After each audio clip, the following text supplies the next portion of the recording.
현재 실종 5일째입니다. 오늘 나온 소식부터 좀 정리를 해봐야 될 것 같아요. 가장 먼저요. 친구에게 SNS로 뭔가를 남기고 이 여고생이 갔다는 거잖아요, 지금. 네, 그렇습니다. 지금까지는 경찰이 친구에게 SNS를 보낸 게 아빠 친구가 아르바이트를 소개해준다고 해서 가는 중이야 라는 네. SNS만 있다고 지금 했었는데 오늘 오전에 경찰이 전격적으로 추가 내용이 더 있었다는 사실을 공개했습니다. 그러니까 실종 일주일 전으로 좀 거슬러 올라가면요. 이 여고생이 일주일 전에 그 아르바이트 이야기를 친구한테 처음 꺼냈는데 아빠 친구를 우연히 만났는데 아르바이트를 시켜주기로 했다라는 이야기를 했고요. 그러면서 아빠 친구가 아르바이트 하는 건 비밀로 해달랬다라는 이야기를 합니다. 네. 그리고 나서 이제 실종 전날로 거슬러 올라가거든요. 이게 굉장히 중요한데 실종 전날 오후 3시 45분쯤입니다. 그때 이제 이 여고생이 실종된 여고생이 친구에게 내일 아르바이트 가는데 메신저 내가 보낼 거니까 잘 보고 있어달라.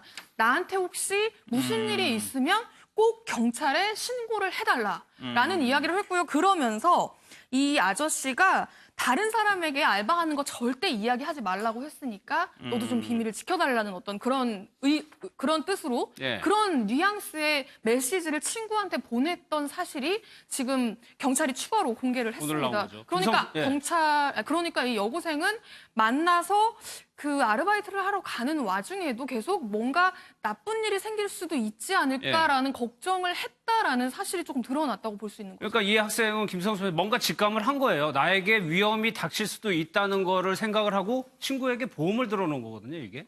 예, 맞습니다.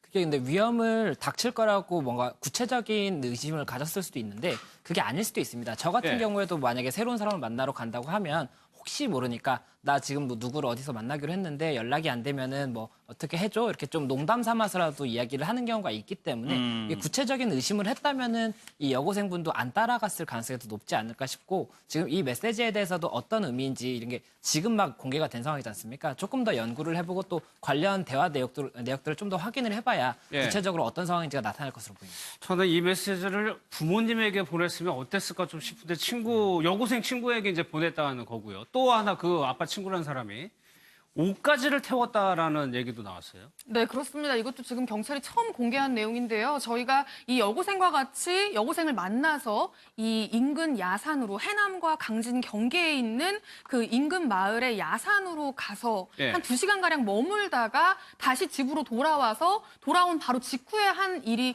세차였다고 어제 설명을 어제 드렸잖아요. 그랬죠. 예. 그런데 이 세차하기 직전에 이 남성이 한 일이 있었습니다. 그게 바로 의류로 보이는, 옷가지로 보이는 무언가를 태운 그런 모습이 이 아버지 친구 집의 CCTV에 고스란히 다 포착이 된 건데요. 옷을 태우고 세차를 한 거군요. 네, 그렇습니다. 그러니까 이 옷이 누구의 옷인지는 아직 모릅니다. CCTV에 찍혀 있는 멀찍이 영상으로 무언가를 태우는 모습만 확인이 됐기 때문에 이 남성의 옷일 수도 있고 이 실종된 여고생의 옷일 수도 있는데 어쨌든 뭔가 의류로 추정되는 옷가지를 태우고 나서 그러니까 뭔가를 인멸하고 나서 차를 아주 깨끗이 집에서 세차를 했다라는 부분까지는 지금 CCTV에 고스란히 남아있는 상황입니다. 그러니까 이 옷을 태우고 세차를 했다는 시각이 5시 35분.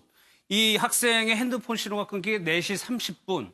그러니까 이 사이에 뭔가가 있은 일에 대한 결과가 이게 옷을 태운 일일 거란 말이에요. 네, 그렇습니다. 이제 여고생이 행방불명이 된 게 2시경이고요. 예. 2시경에 행방불명됐고 4시 30분에 그 인근 야산에서 휴대전화 신호가 끊깁니다. 그리고 그 즈음에 이 남성의 차량도 그 마을에서 빠져나오고요. 예. 빠져나오고 나서 아마 바로 집으로 간 걸로 추정이 되는데 집에 도착하자마자 한 일이 뭔가 옷가지 같은 걸 태우고 차량을 세차한 일이라는 점에서 그 직전에 뭔가 자신이 했던 일에 대한 어떤 흔적이나 증거나 어떤 그 남아있는 것들을 인멸하려는 의지가 있었던 게 아닌가라고 예. 이제 경찰은 지금 조심스럽게 추정을 하고 있는 상황인데요. 예. 세차를 하긴 했지만 이 차량이 지금 있습니다. 그래서 경찰이 이 차량 감식을 했는데 일단 혈흔은 없었답니다. 머리카락을 일부 찾아서 국과수에 의뢰하긴 했는데 경찰이 볼 때 이게 여성의 어떤 여고생의 흔적이라고 볼 만한 어떤 흔적들은 남아있지 않았다고 합니다. 그러니까 김성수 씨, 지금 이 사람은 뭔가 흔적을 지우기 위해서 세차도 하고 옷가지를 태우고 했었단 말이에요. 그럼에도 불구하고 글쎄요, 우리나라 경찰력으로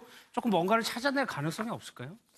지금 뭐 여러 가지 방법을 통해서 확인을 하고 있는 상황이고 뭐 예. 지문 감식이라든지 뭐 SNS 그리고 휴대폰 뭐 추적 이런 것들을 다 하고 있는데 뭐 블랙박스 같은 경우에는 차량에 블랙박스는 설치가 되어 있는데 그 녹화 자체가 지난 25일부터 안 되고 있었다고 아예 하고 안 돼 있다? 예, 그리고 이제 아빠 친구분이라는 이분이 지금 핸드폰도 장소에 나갈 때 안 들고 갔다는 이야기도 있습니다. 그러면 사실은 핸드폰으로 이동 경로를 추적을 한다거나 뭐 그리고 또 여고생분의 핸드폰도 꺼지기 전까지는 그럼 추적이 가능하고 안 꺼졌다면 조금 더 이제 어디로 이동이 됐다든지 이런 것이 좀 나타났을 텐데 그런 부분이 없어서 지금 경찰에서는 직접적으로 뭐 다른 증거들이 있는지를 실제 뭐 현장에 방문도 하고 있고 뭐 의심되는 곳을 다 찾고 있지 않습니까? 예. 어떻게 될지는 조금 더 봐야겠지만 일단은 그리고 또 피의자가 용의자로 예상되는 사람이 사망을 했기 때문에 그런 그렇죠. 부분이 조금 복잡해지고 있는 상황이고 최대한 경찰에서도 확보를 하려고 많이 노력을 하고 있는 상황이어서 어느 정도의 진척은 있지 않을까 싶습니다. 예. 또 하나요. 이 9시쯤에 이 아빠 친구라는 사람이 밖으로 나갑니다. 나갈 때 당구장을 간다고 얘기를 하는데 당구장을 간 게 아니었다고 합니다. 경찰 얘기를 좀 한번 들어보겠습니다. 아까 저기 가보셨죠? 풀 많잖아요. 풀 많은데 애초기로 쳐내면서 그러니까 더 세밀하게 들어가요. 풀을 꼭대기까지 올라갔어요. 못 올라갑니다. 그 시간이 1시간 반 이상입니다. 올라가 걸리고 잡풀도 있고 인도 따라서 올라간다고 상당하잖아요. 저수지는 여기 저수지가 아니고 그분 휴대폰 보니까 여기 금사리 쪽을 왔다 가요. 그날 당일 저녁에도 여기를 한번 왔다가 21시 11분에 집에서 당구장 간다고 나가고 38분이면 들었는데요. 위치가 여기 같다. 그래서 이제 어제는 일개 중대를 이쪽 주변하고 이쪽 주변하고 가능성 다 여러분 다 여기만 시작할 곳이 아니거든요. 지금 이 학생을 찾기 위해서 두 군데인 것 같아요. 야산이 하나 있고 저수지가 하나가 있는데 지금 이 사람이 저수지를 한번 왔다 갔단 말이에요. 그러니까요. 지금 이 남성의 행적을 경찰이 들여다보고 있는 건데요. 예. 저희가 아까 세차한 과정까지 설명을 드렸잖아요. 세차를 하고 나서는 아마 집에 계속 머물렀던 걸로 추정됩니다. 그러다가 밤 9시 한 20분경에 집에다가는 나 당구장 좀 갔다 올게 하고 나갔다는 거죠. 그랬는데 이 사람이 향한 곳은 당구장이 아니라 이 금사리에 있는 한 저수지였다는 겁니다. 저수지 인근에서 GPS 신호가 잡힌 거예요. 그러니까 경찰은 여기도 다녀갔을 거라고 보고 그렇다면 여기에 이 저수지에 왜 갔느냐? 갔을까를 따져보고 있는 건데 혹여라도 이 여고생과 관련된 어떤 흔적들이 남아 있거나 아니면 네. 여고생이 이곳에서 실종됐을 가능성도 이제 배제하진 않는 거죠. 그래서 지금 이쪽 저수지뿐만 아니라 처음에 그 휴대전화 신호가 끊겼던 곳 야산 인근 저수지까지 경찰이 지금 다 이 물을 퍼내면서 웅덩이까지 다 퍼내면서 지금 이 여고생의 흔적을 찾고 있는 중인데 예. 지금 수색이 4일째가 지나가고 있지만 아직 지금 좋은 소식은 들어오지 않고 있는 굉장히 안타까운 상황입니다. 아까 지도 잠깐 좀 볼까요? 지금 경찰이 지금 학생을 찾기 위해서 지금 수색하고 있는 곳이 여기서 이제 만나가지고 이렇게 이동을 했다는 거니까 이 세 군데 정도 되는 건가요? 네, 그렇습니다. 이 실종 만난 장소는요, 이게 추정인데요. 어쨌든 이 신호, 휴대전화, GPS 신호만 가지고 이제 경찰도 추정을 해보는 건데, 이 실종된 여학생 집 근처에서 일단 만납니다. 이 두 사람이. 두 사람이 만나서 그 도안면에 있는 이 해남과 강진의 경계에 있는 곳, 이 야산 수색 장소라고 써 있는 저 부분인데요. 예. 저기서 이제 한 2시간가량 머뭅니다. 2시간가량 머물고 다시 차량은 용의자의 집으로 향하는 거고요. 이 친구 아버지의 집으로 향하는 거고 예. 저 집에서 이 불에 태우고 세차를 하고 나서 이 남성은 당구장에 갔다 온다고 하고 집 인근에 한 20분 정도 떨어져 있는 20분 정도 떨어져 있는 금사 저수지에 저수지. 인근으로 갔다가 다시 집으로 돌아왔고요. 예. 그리고 그 다음 행적도 굉장히 아이러니한데 저희가 어제 밤 11시경에 이 여고생의 엄마가 이 찾아갔다고 남성을 했죠. 의심해서 예. 남성 집으로 찾아왔다고 말씀을 드렸잖아요. 그 영상도 아마 곧 나올 텐데 지금 보시면 이 주 출입구를 통해서 벨을 누르는데 뒷문으로 저렇게 옷 추리닝만 입은 차림으로 지금 저렇게 어머니가 오니까 실종 여고생의 어머니가 벨을 누르자마자 저렇게 도망가는 모습이거든요. 그야말로 황급히 도망가는 거네요. 네, 그렇습니다. 저 상황에 대해서 오늘 경찰이 좀 추가적으로 이야기를 해줬는데요. 저 예. 상황이 어떤 상황이었느냐면 안에 다른 가족들도 있었던 거예요. 저 남성의 아내와 뭐 자녀, 다른 가족들도 있는 상황에서 이 실종 여고생의 엄마가 벨을 누르니까 이 남성이 화들짝 놀라더니 아내한테 불 켜지 마라.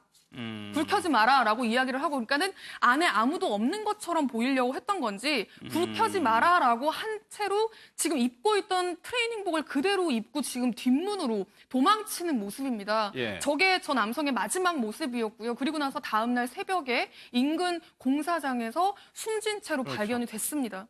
소국장님 지금 어떻게 할 수 있는 방법은 빨리 이 여학생을 찾는 방법밖에 없을 것 같아요. 그렇죠. 그게 제일 중요한 부분이고 그렇기 때문에 경찰도 이제 수사력을 그쪽으로 집중을 하고 있는 것이고 아마 지금 여러 가지 이동 동선을 보면 저 시골이 그런데 저도 이제 시골 출신이라서 시골을 이 무언가 이 아버지 친구가 갈 만한 데는 이유가 있을 겁니다. 그러니까 전혀 낯선 모르는 곳을 가지는 않았을 거란 말이죠.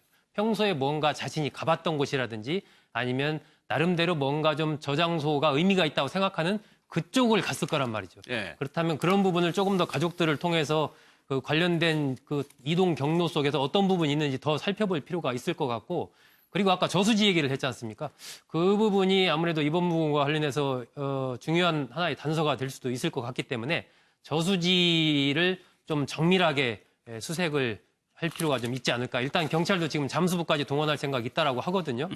그렇기 때문에 일단은 이 여고생과 관련된 어떤 흔적을 찾는 것 그것이 돼야 이 수사가 좀 어떤 진전이 있지 않을까 싶습니다. 알겠습니다. 이 내용은요 계속해서 저희가 좀 전해드리도록 하겠습니다.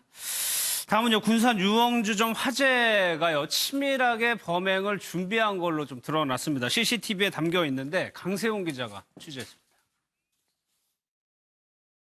군산 유흥주점에서 불이 나기 3시간 40분 전 주점에서 500m 떨어진 군산 내양에 한 남성이 나타납니다. 3명이 숨진 유흥주점 방화 사건의 피의자인 50대 이모 씨입니다.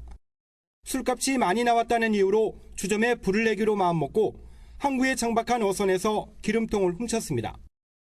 범행 그 전날 그 업주하고 유상값 문제로 시비가 있었고 범행 당일 오후에도 그런 시비가 있었습니다. 그리고 시비가 있은 후에 그 선박에서 그 유류통을 들고 와서 그리고 밤 9시 53분 이 씨는 주점에 불을 지르고 도망칩니다. 등짝이 탔더라고요. 옷이 타갖고 절로 튀더라고요. 이 씨가 간 곳은 기름을 훔친 항구였습니다. 범행 과정에서 몸에 화상을 입었는데 어선을 뒤져 갈아입을 옷을 훔쳤습니다. 이 씨는 항구 근처에 있는 지인 집에 숨어 있다가 결국 경찰에 붙잡혔습니다. 선생님 불 지른 사실 인정하시나요? 네. 이나물질 언제 준비하셨나요? 네. 경찰은 병원 치료가 끝나는 대로 이 씨에 대해 구속영장을 신청할 계획입니다. MBN 뉴스 강세훈입니다.